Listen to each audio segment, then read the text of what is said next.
बातमी तामिळनाडूतून। तामिळनाडूच्या दिवंगत मुख्यमंत्री जयललिता यांचं तब्बल 27 किलो सोनं आता तामिळनाडू सरकारनं जप्त केलंय। बेहिशोबी मालमत्ता प्रकरणी ही कारवाई केली आहे।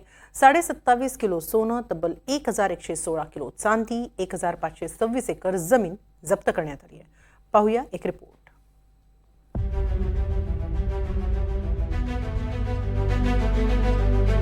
27.5 किलो सोनं, 1000हून अधिक किलो चांदी, 1,500 एकर जमीन, ही सगळी संपत्ती आहे तामिळनाडूच्या दिवंगत मुख्यमंत्री जयललिता यांची।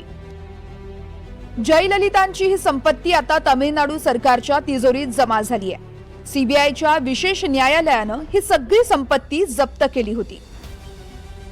यात आता सोनं 27 किलो 558 ग्राम, सोन्याचा मुकुट, हिरेजडित सोन्याचा मुकुट, जयललितांचं सोन्याचं चित्र, सोन्याची तलवार, एकूण 468 सोन्याची आणि हिऱ्याचे दागिने, 1116 किलो चांदी, 7040 ग्राम इतर दागिने, 1526 एकर जमिनीचे कागदपत्र, 2,20,000 रुपये रोख, 11,344 रेशमी साड्या, 750 चपलांचे जोड, घड्याळांसह इतर महागड्या वस्तू, 250 शाल, 12 फ्रिज, 10 टीव्ही सेट, 8 VCR, एक video camera, 4 CD player, 2 audio player, 24 tape recorder, 1040 video cassette आणि 5 लोखंडाच्या लॉकरचा समावेश आहे।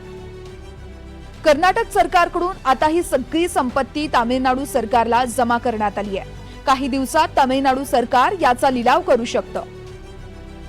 24 वर्षांपूर्वी जयललितांवर उत्पन्नापेक्षा अधिक संपत्ती जमा केल्याचा आरोप होता।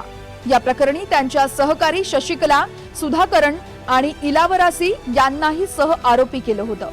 कर्नाटकच्या बंगळुरूतील विशेष न्यायालयानं जयललितांना 4 वर्षांची शिक्षा सुनावली होती। मात्र कर्नाटक उच्च न्यायालयानं ही शिक्षा नंतर रद्द केली। प्रकरण सुप्रीम कोर्टात गेलं।